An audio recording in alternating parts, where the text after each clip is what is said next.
What the hell are you thinking about? It's weird.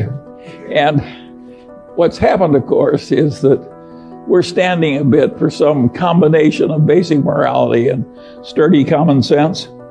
And it's amazing how well Berkshire Hathaway and the Daily Journal, for that matter, have succeeded with nothing more than basic morality and sturdy common sense. But of course, when people talk about common sense, they mean uncommon sense. Every time you hear that somebody has a lot of common sense, it means he's got uncommon sense. And it is much harder to have common sense than is generally thought. Let me give you an interesting example.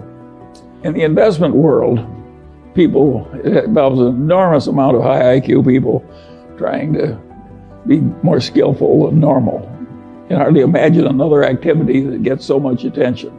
And weird things have happened. And years ago, one of our local investment counseling shops, a very big one, they were looking for a way to get an advantage over other investment counseling shops. And they reasoned as follows. We've got all these brilliant young people from Wharton and Harvard and so forth, and they work so hard trying to understand business and market trends and everything else.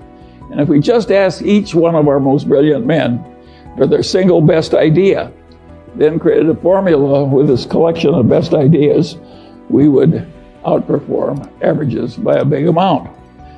And that seemed plausible to them because they were ill-educated. That's what happens when you go to Harvard and Wharton.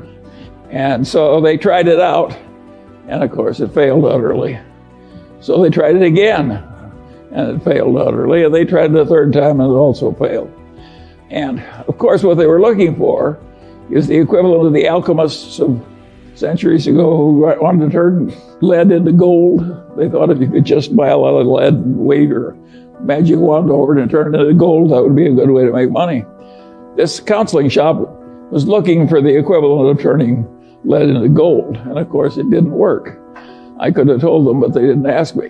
Now, the interesting thing about this situation is that this is a very intelligent group of people that's come from all over the world. You've even got a lot of bright people from China, where people tend to average out a little smarter.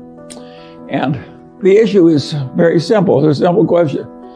Why did that plausible idea fail? Just think about it for a minute. You've all been to fancy educational institutions. I'll bet you there's hardly one in the audience who knows why that thing failed.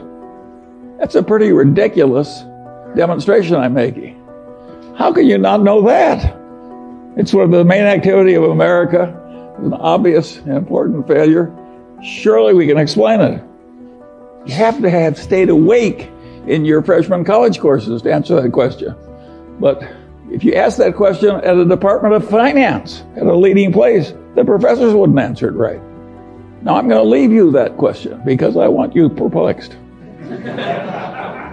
But that's one you should be able to answer. It shows how hard it is to be rational on something very simple.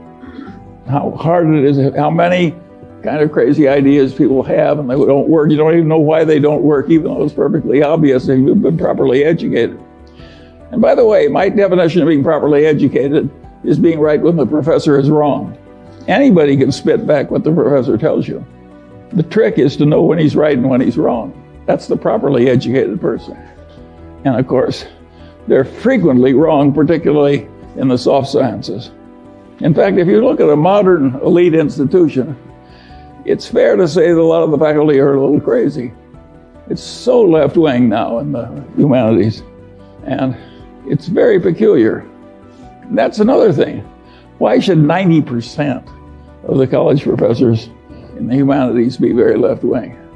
I leave that question for you too. But it happens.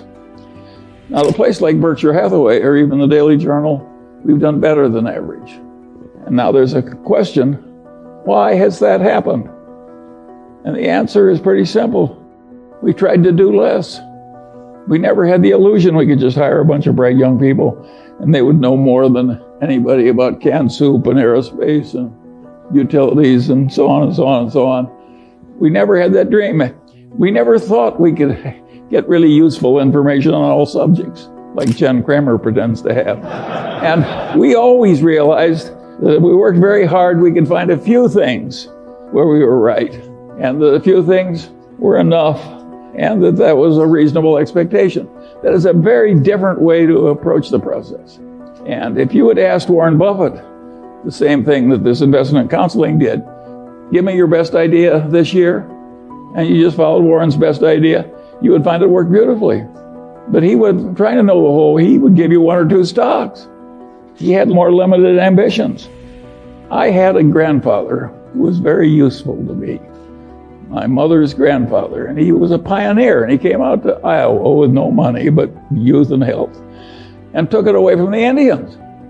He fought in the Black Hawk, he was a captain in the Black Hawk Wars, and he stayed there, and he bought cheap land, and he was aggressive and intelligent and so forth, and eventually he was the richest man in the town and owned the bank, and highly regarded, in a huge family and a very happy life.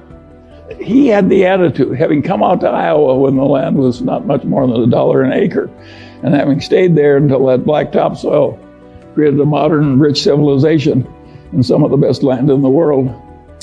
His attitude was that in a favored life like his, when you were located in the right place, you just got a few opportunities if you lived to be about 90. And the trick in coming out well was seizing a few opportunities that were your fair share that came along when they did. And he told that story over and over again to the grandchildren who hung around him all summer. And my mother, who had no interest in money, remembered the story and told it to me. But I'm not my mother's natural imitator. And I knew Grandpa Hingham was right.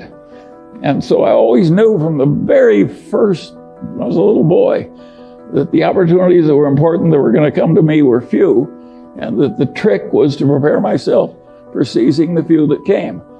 This is not the attitude they have at a big investment counseling thing. They think if they study a million things, they can know a million things. And of course, the result is almost nobody can outperform an index. Whereas I sit here with my Daily Journal stock, my Berkshire Hathaway stock, my holdings in Lilu's Asian fund, my Costco stock.